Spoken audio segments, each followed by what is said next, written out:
Olá, graça e paz. Essa é a nossa terceira aula do módulo A Fé Bíblica do curso livre de Teologia e Alimento Sólido. Caso você ainda não esteja em nosso grupo de WhatsApp ou precisa solicitar a apostila, você pode encontrar aqui embaixo na descrição do vídeo o número do WhatsApp e também um e-mail. Na nossa primeira aula, nós argumentamos sobre o que não é fé bíblica. E na nossa segunda aula, nós então defendemos na Bíblia Sagrada o que é fé bíblica. Lembrando que nós dividimos, e cremos assim, dividimos a fé bíblica em 4 categorias. Para ilustrar em uma conversa com os alunos, alguns dias atrás, no Zoom, nós então definimos ou ilustramos dizendo que a fé bíblica é como uma laranja, mas uma laranja de 4 gomos somente. E cada um desses gomos da fé bíblica expressam uma categoria de fé.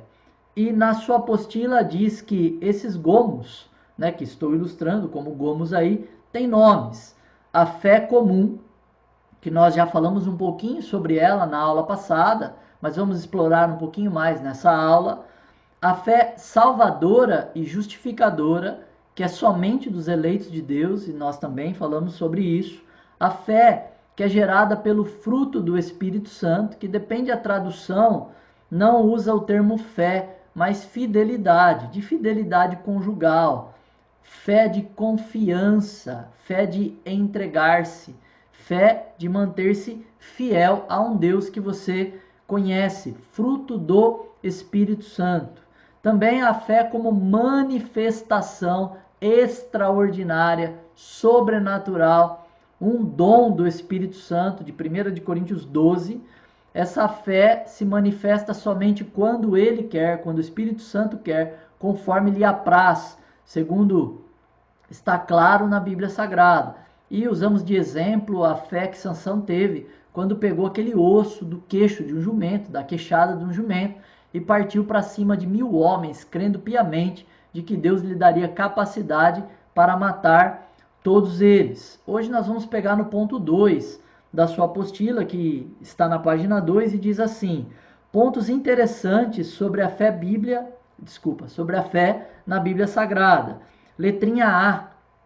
O significado de fé e crer na Bíblia se aproximam.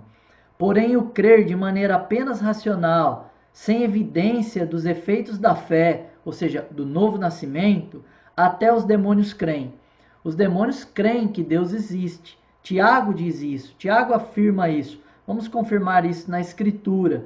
Tiago capítulo 2, versículo 19. Tiago 2, 19, que diz assim: crês tu na existência de um só Deus? Ele pergunta. Fazes bem? Ele responde. Até mesmo os demônios creem e tremem. Apesar de crerem em Deus, os demônios de forma nenhuma demonstram arrependimento. Apesar de crerem em Deus, de forma nenhuma os demônios estão sendo regenerados. Mas nós, os que cremos, os que recebemos da parte de Deus o gominho chamado fé salvadora ou justificadora, e também já viu o termo fé salvítica, nós que recebemos esse gominho, que a Bíblia diz com clareza que é dado somente por Deus aos eleitos de Deus, nós somos salvos. E quando somos salvos, nascemos de novo. E o efeito dessa fé, que não é uma fé morta, é uma fé eficaz.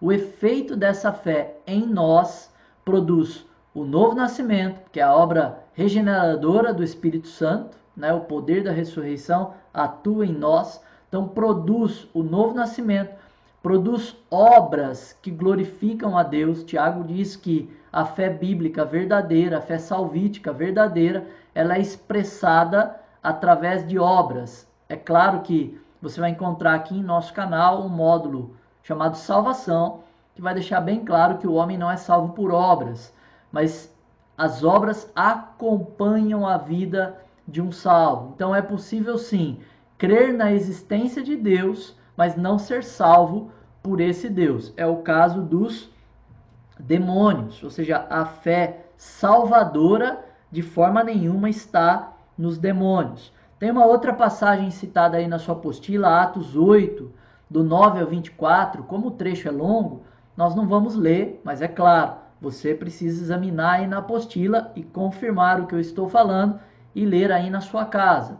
Nesse trecho do livro de Atos, você vai encontrar a história de um homem chamado Simão, que era um mágico e fazia sinais ali no meio do seu povo e com isso ganhava algum dinheiro.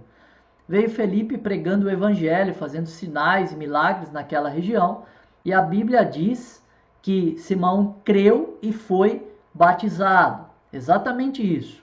Creu e foi batizado. Porém, foram enviados também os apóstolos, Pedro e João, a ministrar acerca do Espírito Santo, e enquanto eles colocavam as mãos sobre as pessoas, o Espírito de Deus realizava ali sinais e milagres, e vendo isso, João quis comprar por dinheiro o dom do Espírito Santo. Então Pedro olha para esse homem e repreende ele duramente, dizendo: seu coração está repleto de fel de amargura. Ore ao Senhor para que porventura ele possa perdoar esse seu pecado. E esse trecho, o subtítulo na King James é Pedro repreende o falso crente. Então, assim como os demônios creem na existência de Deus, Simão também creu no Deus que era o Deus de Filipe, mas não era o Deus dele. Simão creu de forma racional que esse Deus era poderoso, milagroso, mas não creu pela fé bíblica, pela fé salvadora, não recebeu fé salvadora de Deus para crer que esse Deus era o Deus dele e ser regenerado pelo Espírito Santo. Então é possível que o homem creia de forma racional na existência de Deus, mas não creia para a salvação, não tenha fé para a salvação. Então eu penso que aí já é uma diferença entre o crer e ter fé para a salvação, ter fé bíblica.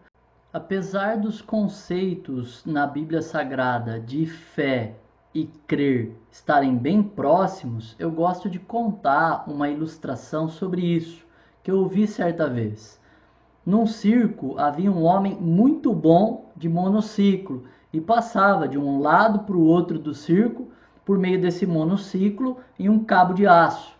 E o apresentador pergunta para a plateia e diz assim: vocês acreditam que esse homem consiga passar por meio desse cabo de aço sem segurar em nada, mas carregando uma cadeira? E o pessoal diz assim: acreditamos, né? Só pondo pilha. E esse homem coloca uma cadeira e passa. E aí o apresentador pergunta: vocês acreditam que agora em cima da cadeira ele consiga colocar um macaco e também passar? E o pessoal diz: acreditamos. E esse homem coloca um chimpanzé, um macaco pesado, e passa ali com seu monociclo. Depois esse apresentador faz a pergunta: vocês acreditam que ele consiga passar no lugar do chimpanzé com uma criança com esse monociclo por cima desse cabo de aço? E o pessoal da plateia diz: nós acreditamos, nós cremos. E aí o apresentador diz assim: então, qual de vocês, papais, vão entregar o seu filho para que ele possa colocar na cadeira e passar por cima desse cabo de aço? Então, apesar de a plateia toda crer que ele era capaz, afinal ele passou com um chimpanzé pesado, não conseguiria passar com uma criança, ninguém ali daria o seu filho. Ou seja, eles criam. É de fato verdadeira essa crença deles, sem dúvida. Se você chegasse para eles e falasse: você não acreditava, papai? Eu acreditava, mas eu não confiei, eu não tive fé para confiar o meu filho a ele. Então é possível sim crer, mas não ter fé para confiar. É possível crer na existência de Deus, crer na provisão de Deus, crer sim em tudo que está escrito na Bíblia Sagrada, mas quando a circunstância vem, quando ela bate na porta, você falha, fraqueja na fé, não confia no Deus da provisão, não confia em uma ação, uma providência divina, seja ela de qualquer natureza. Ou quando você está com medo, numa situação complicada, você fraqueja na fé e não tem confiança. Não tem confiança, não tem fé em Deus. Apesar de crer piamente, não ter dúvida. Se alguém perguntar, você crê que Deus é capaz de fazer um milagre na sua vida? Você diria, eu creio. Mas você acredita, você crê que Ele vai fazer na sua vida? Não. Eu estou fraco na fé e não estou conseguindo crer que Ele é capaz. Creio que Ele é capaz, mas não creio que Ele vai agir na minha vida. Eu acho que essa ilustração deixa bem claro a diferença entre o crer somente e o ter fé bíblica. Letrinha B do ponto 2 diz assim: é possível exercer fé na autoridade do nome de Jesus e também para receber milagres, mesmo não sendo salvo, ou seja, mesmo sem ter recebido a fé para a salvação. E a gente já viu isso, né? Já abordamos isso em outros módulos, mas só para reforçar, né? Lá em Mateus 7, do 21 ao 23, tem um grupo de pessoas que estão ali na narrativa bíblica diante, né, do juízo, do trono do juízo de Jesus, e vão dizer para o Senhor naquele dia, Jesus diz, naquele dia muitos me dirão, não são poucos não, muitos. Em teu nome expulsei demônios, em teu nome profetizei, em teu nome curamos os enfermos. E aí Jesus vai olhar para eles e dizer, apartai-vos de mim, vós que praticais a iniquidade, porque eu nunca vos conheci. Então eram pessoas que tinham fé. Aqui eu vou dizer que eles tinham fé, mas que tipo de fé? A fé comum. Que fé comum é essa? A fé que nós falamos que ela é crescente e que o homem vai confiando na palavra de Deus, ela vai crescendo dentro dele. Esses homens criam e confiavam em parte da palavra de Deus. Criam e confiavam na autoridade do nome de Jesus, mas não criam, não tinham fé para a salvação. Tinham fé comum, por isso criam na palavra de Deus, expulsaram demônios, pregaram e curaram enfermos na autoridade do nome de Jesus. Assim como eu creio piamente que Simão, lá de Atos 8, que nós citamos, também cria piamente que Deus era poderoso para fazer aqueles milagres, tal que ele queria comprar por dinheiro. O que ele não cria era que Deus pudesse salvá-lo. Ele não tinha recebido da parte de Deus, repito, fé para salvação. Note que há distinção clara aí também entre crer e ter fé bíblica, entre ter fé comum e ter fé salvadora. É possível o homem ter fé comum e confiar na provisão de Deus. Nós falamos sobre uma família na aula passada que confiaria na palavra de Deus, que obedeceria os princípios da palavra de Deus ali no contexto, na comunhão familiar, e por isso o seu lar iria bem, ou seja, colocariam em prática pela fé a palavra de Deus no seu lar. Assim também é possível que o homem creia em parte da palavra de Deus, de que Deus vai prover, de que Deus vai sustentá-lo. Ele confia na provisão de Deus, mas não crê em Deus para a salvação. Tem a fé comum, que faz com que ele creia na parte da palavra de Deus, que diz que Deus é provedor e que cuida dos seus, isso é fato, né? Que cuida dos seres humanos como um todo, derramando chuva e provando a sua bondade, dando colheita, mas ele não creu, não tem fé salvadora e por isso não é salvo, ok? Então, só para ficar claro, nós discutimos num bate-papo com os alunos, uma das perguntas era qual a diferença entre crer somente, né, o crer racional e a fé bíblica, já respondemos aqui. E também perguntamos qual é a diferença entre fé comum e fé salvadora. Então, a fé comum eu posso exercê-la em parte daquilo que conheço da palavra de Deus, ou em parte da palavra de Deus, mas a fé salvadora é um presente que Deus me deu para a minha salvação, para a regeneração, para que o Espírito de Deus viesse morar em mim e tudo aquilo que nós já falamos no módulo salvação. O tópico 3 da sua apostila diz assim: as medidas de fé comum. As medidas de fé comum. No tópico 3, o primeiro tópico, no ponto 3, o primeiro tópico diz assim: a fé bíblica deve ser algo crescente em nós. A fé bíblica deve ser algo crescente em nós. Então, qual fé é essa? A fé comum. A fé salvadora não pode crescer. A fé extraordinária também não pode crescer, porque é a manifestação do Espírito Santo segundo sua vontade. A fé que vem do fruto do Espírito ou fidelidade também não pode crescer, é manifestação do Espírito de Deus, do caráter do Espírito de Deus em nós, isso é gradativo e contínuo, mas não é uma fé, uma fidelidade que cresce, mas sim o fruto do Espírito sendo ali manifesto na vida do crente, só para a gente poder criar aí um pouquinho de distinção. Eu sei que talvez confundiu sua cabeça, né? É um pouco complicado entender a diferença entre fé como fruto do Espírito e fé extraordinária como manifestação do Espírito Santo. A fé extraordinária como manifestação do Espírito Santo é um dom do Espírito, ocorre quando lhe apraz e pode nunca se manifestar na sua vida e na minha.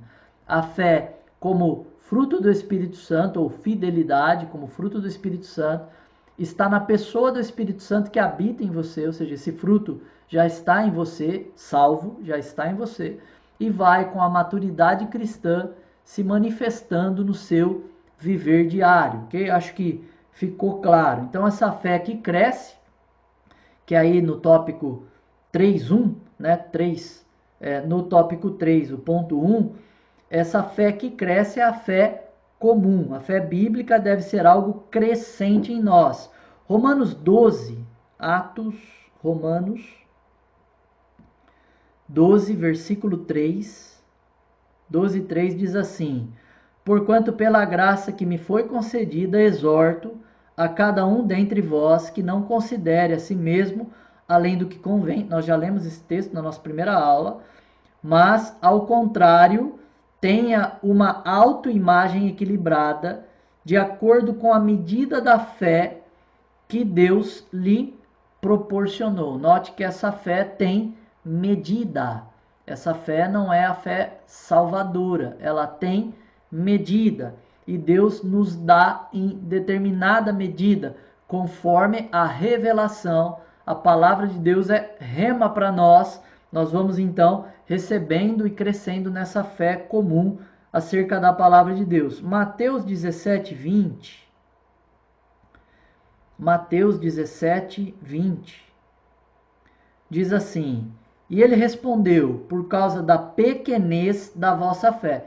Então, nós vimos lá que a fé tem medida, no texto de Romanos 12, 3, essa fé comum tem medida, ela é possível ser mensurada.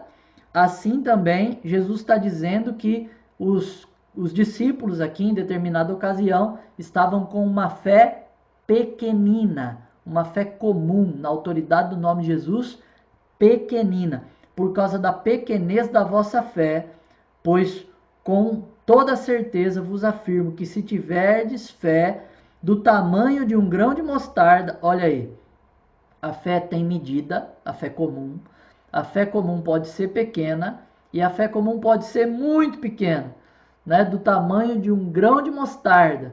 Porém, Jesus está dizendo que uma fé do tamanho de um grão de mostarda pode, né, fazer coisas extraordinárias aí, né? É claro que a fé por si só não faz nada, é o poder de Deus, é confiar na ação do poder de Deus.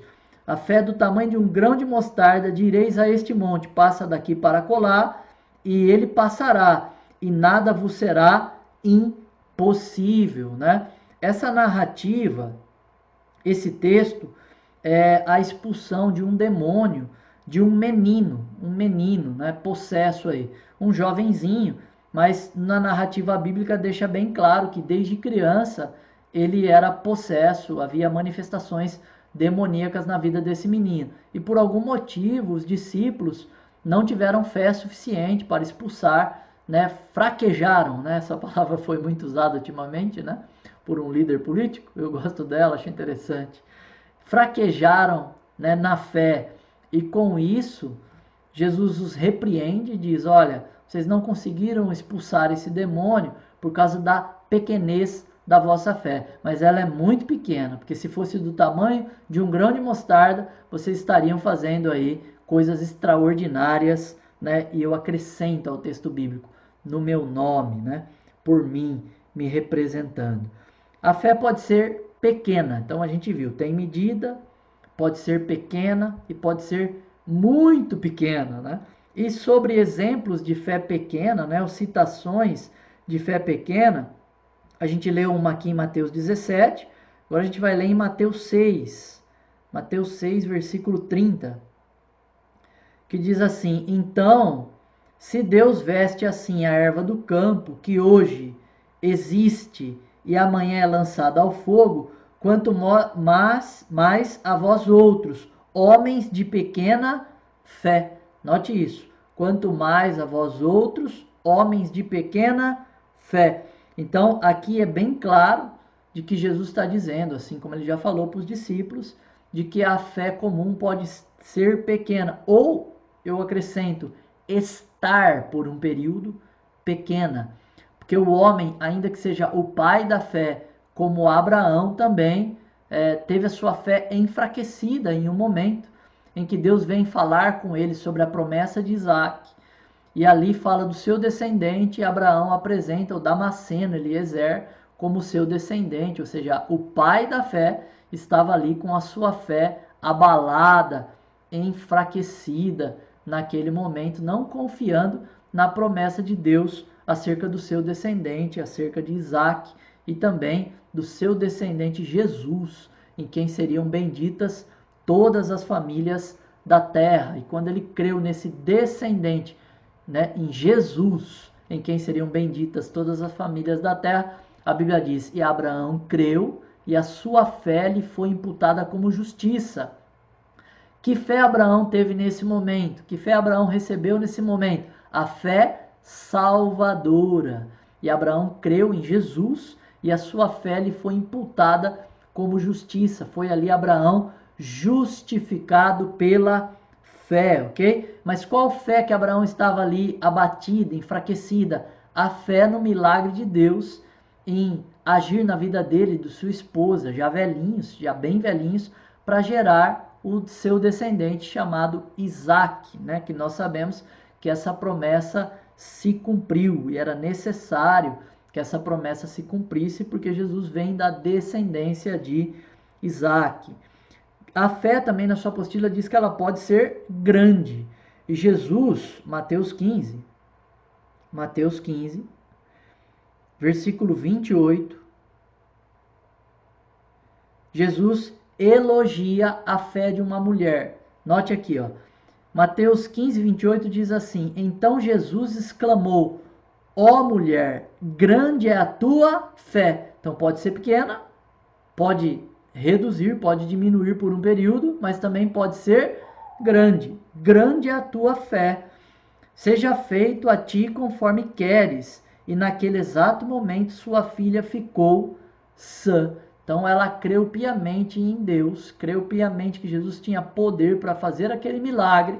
E Jesus louvou aquela mulher, não no louvou no contexto de louvar como adoração, de jeito nenhum, né? Elogiou, pronto, vamos usar essa palavra. Elogiou a fé dela, dizendo: grande é a tua fé. Também é possível, né, que as pessoas tenham muita fé comum. Mateus 7, Mateus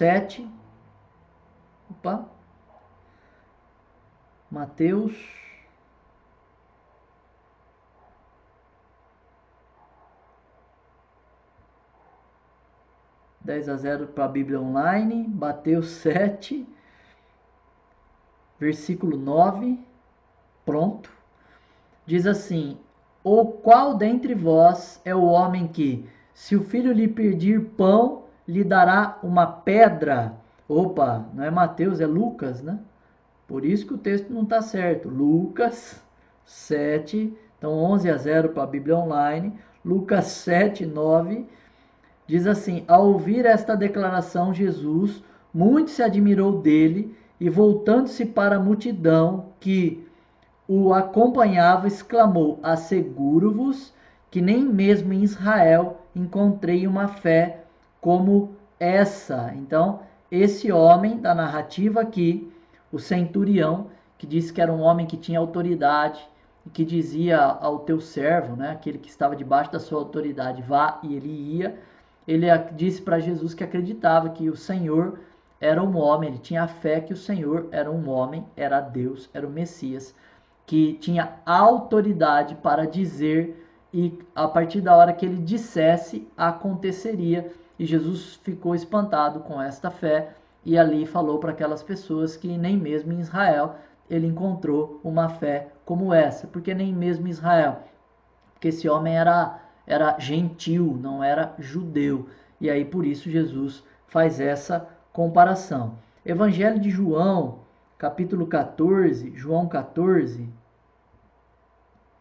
versículo 12. João 14, 12 diz assim: em verdade vos asseguro que aquele que crê em mim fará também as obras que eu faço, e outras maiores fará, pois eu vou para o meu Pai. Então, João 14, 12 está dizendo que por meio da fé, e aqui por meio de muita fé, né, crer em Jesus, faríamos obras semelhantes a dele, né? É claro que quando ele diz aqui obras maiores, Jesus fez de tudo, de forma extraordinária, de sinais e milagres. Eu acho, não tenho certeza que nenhum ser humano, né, consiga ser usado por Deus para fazer algo novo, algo diferente do que Cristo fez, ou maior. Mas eu penso aqui que o termo maior é em quantidade. Ao longo da igreja, né, do tempo da igreja, né, faríamos aí muitos e muitos sinais e milagres por meio do poder de Deus, por meio da autoridade do nome de Jesus, né, em volume, em quantidade. Até com relação à própria pregação do evangelho no começo do livro de Atos, isso é bem evidente, né? Por meio de 2 pregações ali, se uniram pela fé, ali foram salvos cerca de 5.000 almas. Então, muita gente foi salva logo no princípio da igreja pela pregação ali dos apóstolos. Então é possível ter uma fé pequena, é possível ter uma fé grande, é possível ter muita fé. São termos bíblicos aí usados para que a gente possa entender com clareza que essa fé comum, repito, a fé salvadora não tem tamanho, não tem ninguém que tem mais fé para ser salvo ou menos fé para ser salvo. A fé comum, que é a fé que procede do ouvir, a Bíblia diz, né? Nós vimos lá, do ouvir e dar crédito à palavra de Deus. Nós vimos lá na segunda aula, do ouvir e dar crédito à palavra de Deus. Essa fé pode sim crescer, pode diminuir por um período em que a gente fique enfraquecido na fé. Podemos passar períodos de muita fé, podemos ter uma fé em determinado momento grande, né? E isso é muito claro na Bíblia Sagrada. No tópico 3, a última linha diz assim: veja o que Jesus disse em Mateus 21, de 21 a 22. Mateus 21, de 21 a 22. Então, Mateus, Evangelho de Mateus, capítulo de número 21, versículo 21 e 22, nós vamos ler. Diz assim: então Jesus explicou-lhes: com certeza vos asseguro que se tiverdes fé e não duvidardes, podereis fazer não apenas o que foi feito à figueira, mas da mesma forma ordenardes a este monte: ergue-te daqui e lança-te no mar, e assim acontecerá, se tiverdes fé e não duvidardes. Então Jesus deixa claro, aqui essa passagem é quando Jesus ali amaldiçoa a figueira, que tipifica Israel infrutífero aí, porque ela tinha folhas, mas não tinha figos. E então Jesus amaldiçoa a figueira. Jesus não saía por aí amaldiçoando árvores, né? Jesus tinha um propósito com isso, trazer esse ensinamento de que é possível sim ter uma falsa fé, uma fé fake, ter uma crença somente racional, espelhar religiosidade, folhas, aparentar ter frutos, mas de fato não ser nascido de novo, não ser regenerado, não ser transformado, e com isso, né, e por isso ser falso, ser fake. Então, Jesus queria usar aquela figueira para transmitir esse ensino, dizendo que Israel, os religiosos de Israel, tinham aparência, tinham religiosidade, mas não eram verdadeiramente homens de Deus, salvos pelo Senhor, regenerados pelo Senhor. Mas na narrativa aqui, o foco nosso é: se tiverdes fé e não duvidardes, pode fazer os mesmos sinais que eu tenho feito, assim como também ele repete lá o outro texto que nós lemos, né? A mesma frase, ele repete dizendo: pode ordenar ao monte sair daqui e ir para acolá. É claro que, não que Deus não possa mudar um monte de lugar, mas não creio que é essa a mensagem de Jesus, ok? Creio que Jesus está falando sobre problemas, sobre dificuldades, sobre coisas que poderíamos passar na vida, e se tivermos fé e não duvidarmos de que Ele é conosco, e se Ele falar conosco, lembre-se disso, né?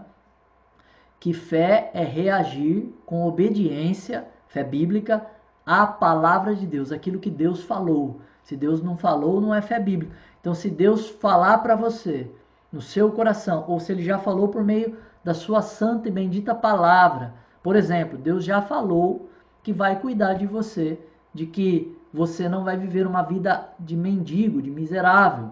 E se você começar a pensar que isso pode acontecer na sua vida e começar a ter medo e perder o sono, você está agindo com incredulidade. Mas Jesus está dizendo: se você tiver fé e não duvidar, Deus vai agir na sua vida e você vai viver uma vida calma e tranquila. E também creio que sinais e milagres extraordinários podem acontecer na sua vida e na minha vida se tivermos fé e não duvidarmos.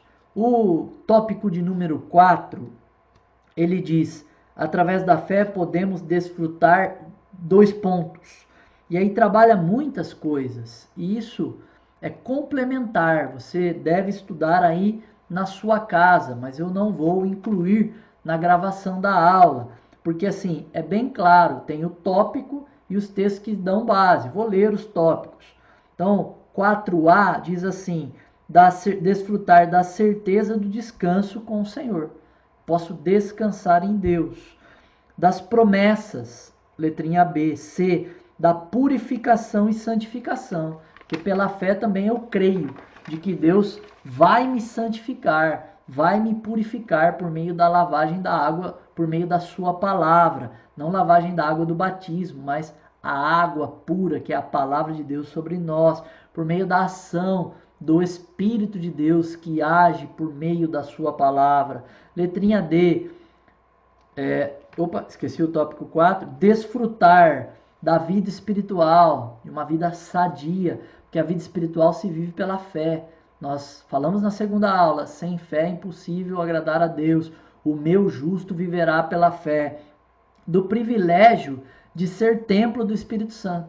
Eu tenho fé, eu creio que sou o templo do Espírito Santo, porque está escrito e eu creio na palavra de Deus. Então, se eu sou o templo do Espírito Santo, se ele mora em mim, eu posso sim desfrutar desse relacionamento íntimo com o Deus que mora em mim. O meu Deus mora em mim e eu posso me relacionar com ele. Ele não está distante de mim somente, lá no alto, no seu alto sublime trono. Ele também está em mim pelo seu Espírito. E eu posso relacionar-me, ter intimidade com ele, desfrutar desse privilégio de ser templo do Espírito Santo, da remissão dos pecados, desfrutar que fui remido, perdoado dos meus pecados, confiar piamente, não viver uma vida de culpa, ter uma vida de oração sadia, gostosa, porque sei e creio que os meus pecados foram perdoados. Sendo assim, não é um impedimento para eu orar, não é um impedimento em que eu comece a ter culpa, sentimentos de que Deus não está me ouvindo. Eu creio, a Bíblia diz que Deus me perdoou, eu creio pela fé e desfruto da remissão dos pecados. Só podemos desfrutar de todas as coisas através da fé que Deus nos deu. Esse texto eu quero ler. Marcos 9, livro Marcos 9, 23. Marcos 9, 23. Diz assim: se podes, Contestou-lhe Jesus: tudo é possível para aquele que crê. Deixa eu ler o 22. Muitas vezes esse demônio o tem jogado no fogo e na água para matá-lo. Todavia, se tu podes fazer algo, tem compaixão de nós e de alguma maneira ajuda-nos, né? Esse homem não, de fato, não sabia diante de quem ele estava, né? E ele está dizendo para Jesus: se o Senhor pode, me ajuda, ajuda-nos, me ajuda meu filho. E Jesus pergunta: se podes? E aí Jesus diz, né, contestando ele, né? Tudo é possível para aquele que crê. E no 24 diz assim: imediatamente o pai do menino asseverou, disse: creio. Oh, glória! Como diz os nossos irmãos pentecostais, creio, glória a Deus, ajuda-me a vencer a minha falta de fé. E olha quanta humildade também, que bacana. Eu creio, Senhor. Eu tenho certeza de que o Senhor pode fazer. Mas ajuda-me a confiar de que o Senhor vai fazer. Ajuda-me com a minha falta de fé. Isso é extraordinário. E ele pediu a Deus. Jesus não é do tipo que vê alguém que está com a fé enfraquecida e vai lá e diz assim: ah, fraco na fé, não gosto de você, né? Ou alguém que precisa dele, mas está fraquejando, repito, na fé, né? Ele não deixa para lá essa pessoa. Pelo contrário, a Bíblia diz que ele, o Senhor Jesus, não é aquele que esmaga a cana quebrada e não é aquele que apaga o morrão que fumega ou pavio que fumega. Só para a gente entender isso, cana quebrada seria uma cana, uma taboa, né, para quem conhece aí, na beira do rio que por causa da água, pum, quebrou. Jesus não vai lá e esmaga ela. Não, ele não é desse tipo. Também o pavio que fumega, né, é aquele pavio que já queimou tudo, tá ali só, né, o finzinho, você não tem muita esperança. Ou eu gosto de ilustrar como aquele pouquinho de grama, né, no monte de grama assim seco, que ali tá ali uma brasazinha ali, mas não vira fogo, né? Se sopra, aquilo não vira fogo. Jesus não é do tipo que vai lá e pisa em cima e apaga o pavio que fumega, o morrão que fumega. Ele é do tipo que vai lá e de fato assopra a sua palavra para que a gente cresça na fé, seja fortalecido e confie no seu cuidado, na sua provisão, nos seus milagres e também confie em toda a sua palavra. Ele vai trabalhando em nós. Ele é aquele que restaura a cana quebrada, é aquele que sopra no pavio que fumega, no morrão que fumega, para que o fogo volte, para que ele volte a iluminar, para que ele volte a ser bênção, né? Então, esse homem pede, ele fala: eu creio, eu tenho certeza que o Senhor pode fazer, mas eu preciso que o Senhor ajude-me a confiar no Senhor, a ter fé, que eu cresça na fé, para que eu possa crer nesse milagre e o Senhor possa libertar o meu filho. E a gente sabe, né, como termina essa história com Jesus libertando o seu filho daquele demônio. Então, o tópico 4, você, por favor, leia na sua casa cada um deles e as referências, são muitas, mas leia, né? O propósito do curso de teologia é estudarmos a palavra de Deus. Eu tenho um orgulho enorme de dizer que esse curso é simplesmente, único e tão somente bíblico. Aqui a gente não fica lendo o livro de outros autores, nem citamos outros autores, se é uma citação aqui a colar, mas não faz parte da intenção do nosso ensino e nem do seu aprendizado. O seu aprendizado deve ser único e tão somente sola scriptura, somente a palavra de Deus. O tópico 5 também não vou trabalhar aqui com detalhes. O tópico 5 é: qual deve ser a nossa postura com relação à fé? Qual deve ser a nossa postura com relação à fé bíblica? E aí a letrinha A, vou ler os tópicos, mas por favor examine os textos na sua casa. A letrinha A diz assim: precisamos ministrar primeiramente em nossa vida para sermos exemplos para os outros, né? Não adianta a gente chegar lá com hipocrisia, né? Ter folhas a figueira, né? Nós como figueiras pomposas, pedindo que as pessoas tenham fé, né, na provisão de Deus, se nós mesmos não cremos nisso. Primeiro, precisamos permitir que o Senhor fale conosco, né, estudar a palavra de Deus, examiná-la, orar, meditar nela, para que a fé seja concedida a nós nesse ponto. A fé comum seja concedida a nós nesse ponto, para que a gente possa ser um exemplo para os demais e ministrar sim depois na vida dos outros que eles devem crer. Letrinha B, devemos viver pela fé. Isso nós já estudamos bastante. Andar pela fé. Estar firmes na fé. Eu gosto de deixar claro de que Jesus não é aquele que quebra a cana, esmaga a cana quebrada, nem apaga o morrão que fumega, mas também, de forma nenhuma, quando a gente retrocede na fé, a gente agrada a Deus. A gente não pode pegar a muleta de que Jesus é compassivo, misericordioso e cuida de nós e nos mantém firmes na fé, né? E vai cuidando de nós ainda que a gente enfraqueça. Nós não podemos pegar essa muleta, usar lá a passagem bíblica sobre quando Pedro estava afundando, né? Fraquejando na fé, e o Senhor foi ali e o colocou de pé e o conduziu. A gente não pode pegar isso tudo como muleta. A gente tem que crer de que o Senhor é assim, é bondoso e gracioso. Mas também temos que crer de que quando a gente age sem fé, né, com incredulidade, isso desagrada o coração do Senhor. A Bíblia diz: o meu justo viverá pela fé, mas se ele retroceder, a minha alma não terá prazer nele. Então Deus não se agrada de incredulidade. Não podemos pegar como muleta a incredulidade. A vontade de Deus para mim e para você é que a gente esteja sempre firmes e constantes na fé. Um outro ponto aí diz: combater a batalha da fé.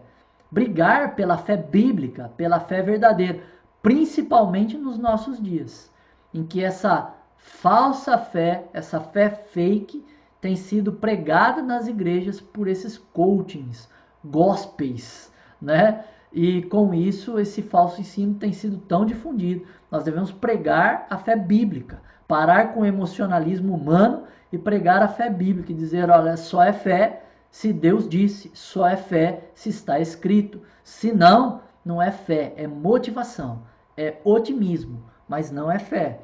Precisamos vencer pela fé. Então, combater a batalha da fé, lutar pela fé e também combater com a fé e também vencer pela fé. Essa é, disse João, essa é a vitória, a nossa vitória que vence o mundo, a nossa fé. Essa é a vitória que vence o mundo, a nossa fé. É por meio da fé que nós vencemos todas as coisas neste mundo. Letrinha G. É pela fé também que nós vencemos a Satanás. Né? Tem muita gente que tem medo do diabo, mas se você tem fé na palavra de Deus, de que aquele que é nascido de Deus, Jesus, te guarda e o maligno não pode te tocar, você vence Satanás aí.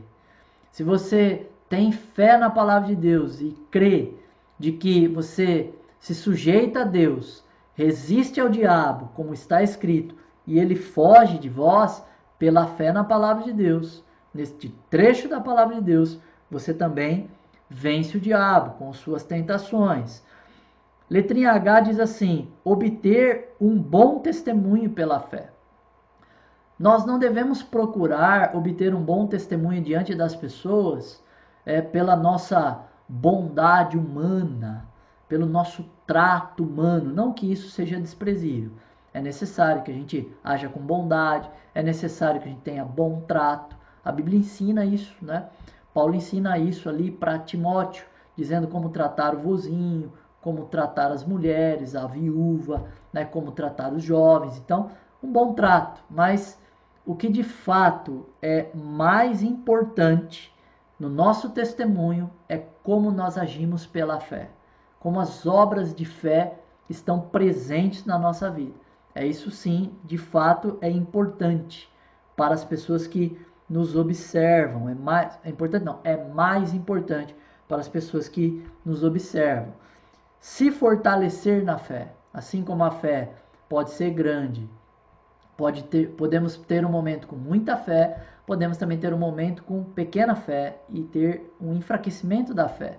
Então nós temos que tomar cuidado com isso e buscar nos alimentar da palavra de Deus com frequência, e não só uma leitura bíblica racional, como se lê uma revista, mas buscando ali aprender do Senhor e se relacionar com Ele, e deixando com que a palavra dele fale ao seu coração por meio do seu espírito, te transforme, seja mesmo viva e eficaz como ela é para aquele que crê nisso e faz uma leitura, uma meditação na palavra de Deus pela fé.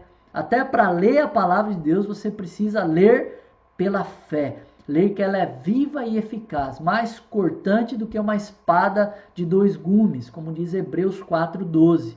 E de fato penetra no teu íntimo, no mais íntimo do teu ser, e transforma a tua vida, transforma o teu viver diário.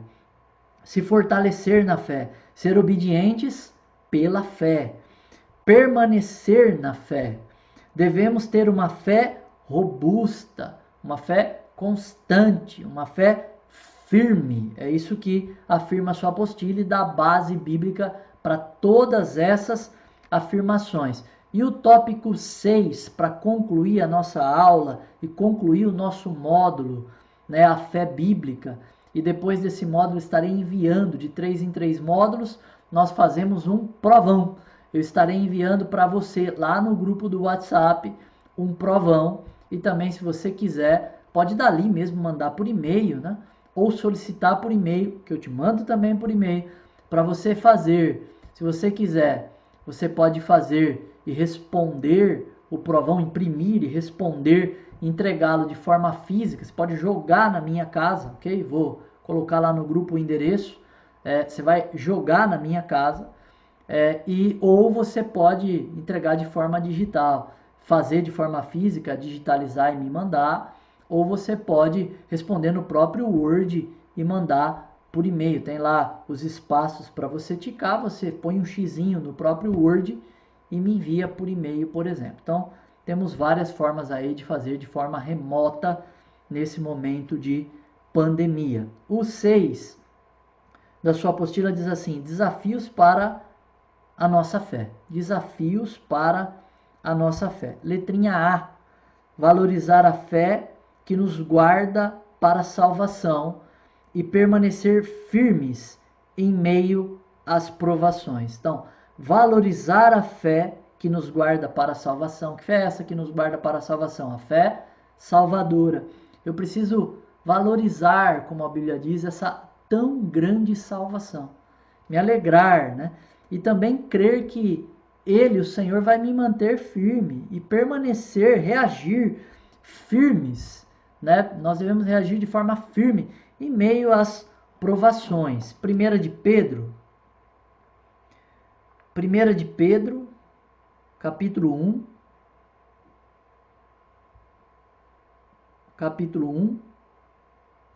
versículo 3 ao 9. 1 de Pedro 1, 3 ao 9 diz assim: Bendito, 1 de Pedro 1, 3 ao 9, diz: Bendito seja o Deus e Pai de nosso Senhor Jesus Cristo, porque, de acordo com a sua extraordinária misericórdia, nos regenerou para uma viva esperança por intermédio da ressurreição de Jesus, Cristo dentre os mortos, para uma aliança que jamais se extinguirá. Tem gente que fala, o homem quebra a nova aliança, a nova aliança apaga, né? O pessoal fala que o Espírito Santo meio que uma força que apaga. Aqui está dizendo, para uma aliança que jamais se extinguirá, jamais terá fim.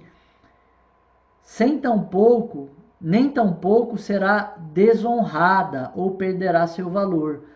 Herança preservada nos céus para vós. Que sois protegidos pelo poder de Deus por meio da fé, até a chegada da salvação, prestes a ser plenamente revelada no final dos tempos. Então, que somos aí protegidos pelo poder de Deus por meio da fé, Portanto, nesta verdade exultais, mesmo considerando que agora e por algum tempo ainda tenhais de ser afligidos, vamos sofrer por toda espécie de provações, por toda espécie de provação. Ou seja, vamos sofrer e vamos sofrer um bocado, né? E de maneiras diferentes. É isso que Pedro está aqui dizendo. Qualquer um que prega um evangelho que não tem sofrimento é fake. O evangelho bíblico diz com clareza que todo aquele que quer viver uma vida piedosa em Cristo, Paulo escreve para Timóteo, se não me falha a memória, padecerá perseguições. Pedro aqui está dizendo, nós temos uma grandiosa salvação. Deus, por seu poder, tem nos sustentado, pela fé, nós temos caminhado, mas ainda por um pouco de tempo nós padeceremos, seremos afligidos por toda espécie de provações. Versículo 7, assim acontecerá para que a sinceridade da vossa fé seja atestada. Olha que importante. É claro, queridos, que Deus conhece aquele que é seus, né? A Bíblia diz, Deus conhece os seus. Deus sabe aquele que tem fé salvadora, porque foi ele que deu, né? E Deus sabe também aquele que não tem. Deus não precisa provar o homem para ver, ó, esse homem tem fé mesmo, esse homem é salvo mesmo, né? Deus é onisciente, sabe todas as coisas, sonda todas as coisas. Aqui a provação nos revela, não revela quem nós somos para Deus, mas nos auto-revela, mostra para nós mesmos. É o espelho que mostra quem nós somos de fato, se de fato somos salvos. Se de fato somos salvos, ainda em meio a aflições e provações, vamos perseverar até o fim. Versículo 7, assim acontecerá, estou lendo de novo, para que a sinceridade da vossa fé seja atestada, para ver se a sua fé é verdadeira mesmo, é sincera. Muito mais preciosa que o ouro, que se corrompe, ainda que refinado pelo fogo, resultando em louvor, glória e honra, quando Jesus Cristo for revelado. Esse refinado pelo fogo aí, eu gosto de aplicar de que as provações nos refinam pelo fogo. As provações são o fogo de Deus, que Deus permite em nossas vidas, as adversidades, para nos dar maturidade, para fazer com que a gente cresça na fé, para fazer com que a gente se aproxime cada vez mais da presença, né, e da imagem de Jesus em nós, o Senhor sendo formado em nós. Versículo 8, pois mesmo sem tê-lo visto, vós o amais, isso é pela fé, e ainda que não estejais podendo contemplar seu corpo neste momento, credes em sua pessoa e exultais com indescritível e glorioso júbilo, porquanto estáis realizando o alvo da vossa fé, a salvação de todo o vosso ser, né? Qual é o alvo? O alvo da nossa fé. O alvo da nossa fé é a regeneração completa de todo o nosso ser. O dia em que seremos glorificados, o nosso corpo será glorificado e toda a completa obra de Deus da salvação será executada em nós nesse dia. Até que esse dia chegue, nós vamos passar por dificuldades, passar por tribulações, mas isso não vai nos desviar de Cristo, nós os salvos. Pelo contrário, vai nos santificar, vai retirar de nós as impurezas, vai retirar de nós as coisas que não devem estar, tirar de nós todo o laço de impedimento, como diz o autor aos Hebreus, né, que nos permite correr a corrida da fé, vai tirar todo impedimento e fazer com que a gente cada dia mais tenha em nós sendo formado o caráter da pessoa de Cristo Jesus, a imagem de Cristo Jesus. Letrinha B do 6 diz assim: preservar uma vida de fé nestes últimos dias e anular a incredulidade dependendo de Deus. Desafios da nossa fé. Letrinha A, já falamos. Valorizar a fé que nos foi dada, né? Valorizar a fé que nos guarda para a salvação e permanecer firmes em meio às provações. Primeiro desafio. Segundo desafio, preservar uma vida de fé nestes últimos dias. Últimos dias que Jesus perguntou em determinado texto. Será que quando o Filho do Homem vier, achará fé na terra? Ele questiona, né? É o momento em que nós vivemos esse momento dos últimos dias, né? Quando eu digo últimos dias, é uma figura bíblica de linguagem. Pode ser que o Senhor volte agora, de fato seja. Ou a Bíblia está falando de últimos tempos, princípio das dores, como a Bíblia diz também em outro texto. Nós vivemos os últimos tempos. E nesse período é um período em que a igreja teria uma fé enfraquecida. Por isso que tem essa falsa fé, essa fé herética caminhando aí, essa fé fake caminhando no meio evangélico o tempo todo. Então, nesses últimos dias é um desafio para mim e para você permanecermos firmes na fé, firmes naquilo que está escrito, firmes naquilo que Deus nos falou, somente. E anular a incredulidade dependendo de Deus. Quando a incredulidade bater na porta do nosso coração, qual é a nossa atitude? Depender de Deus. Dizer, olha, ainda que eu estou aqui como um morrão que fumega, ainda que eu estou aqui como uma cana quebrada, eu vou buscar em oração esse Deus. Eu vou meditar na palavra desse Deus, porque eu creio que Ele agirá em mim e me dará fé suficiente para que eu seja restabelecido dessa condição, volte à plena comunhão com Ele e vença esses últimos dias pela fé.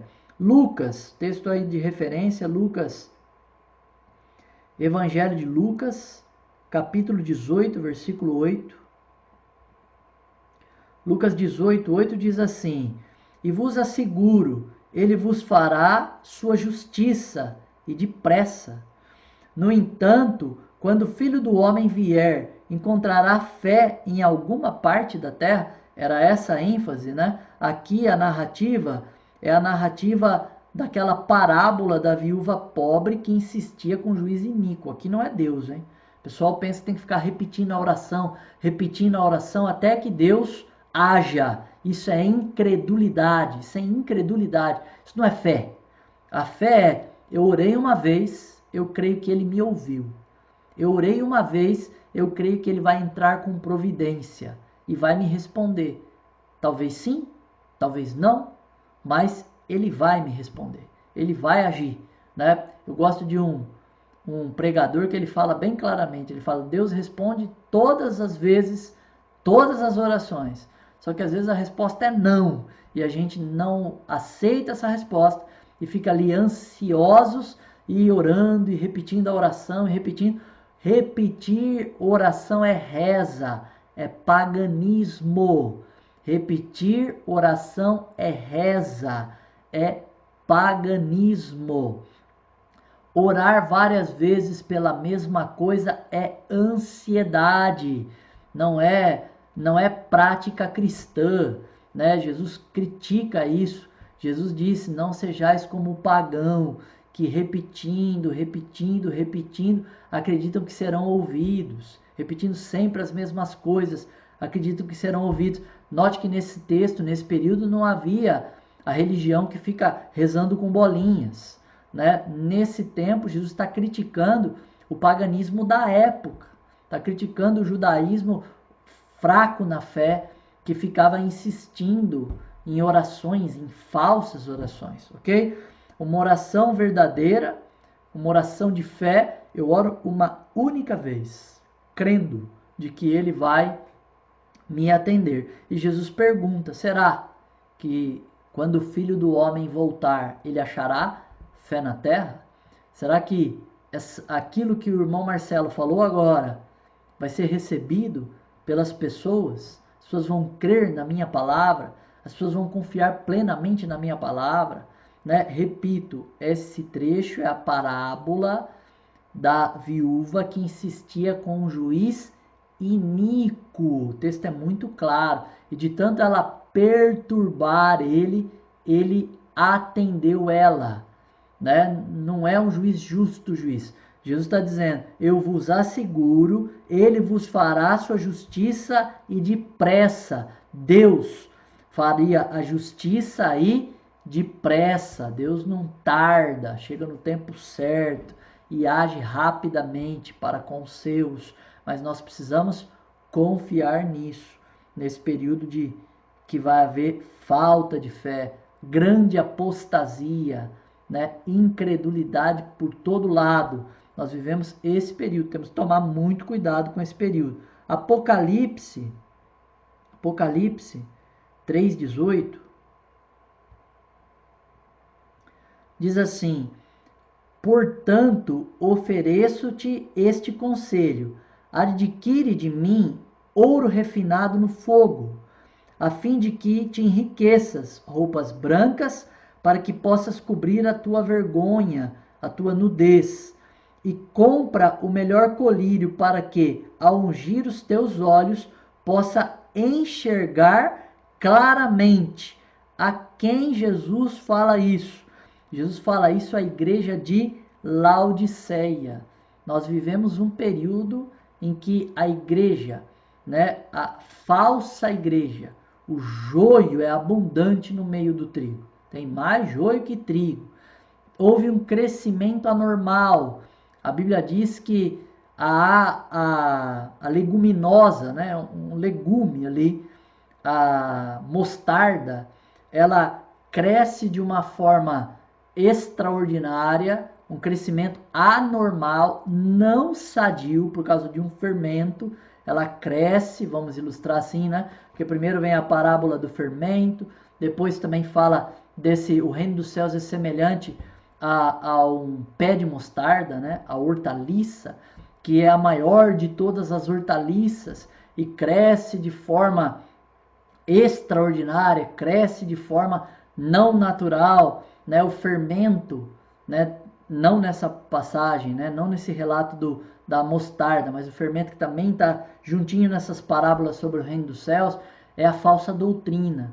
É a falsa doutrina que causa um crescimento anormal. Por isso que nós vivemos um período em que as igrejas estão abarrotadas de gente. Nesse momento, nenhuma, né?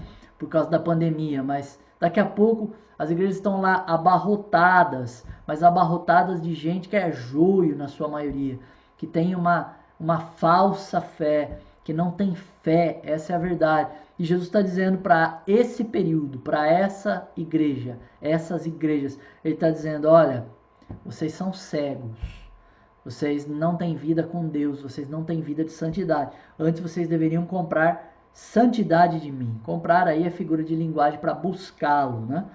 Comprem de mim ouro refinado, né? Refinado no fogo, na provação, santidade, né? Vistam roupas brancas, sejam santos, para que possam cobrir a sua vergonha, a sua nudez. A situação de vocês é vergonhosa. Compra colírio, para que vocês possam enxergar claramente, né? E o texto que o pessoal usa para evangelismo, né, muito comum, né, dois versículos para baixo, né, a gente leu o 18, vou ler o 19 e o 20, mas é o 20 que eu quero destacar. Eu repreendo o 19 e corrijo a todos quantos amo. Sê, pois, diligente e arrepende-te.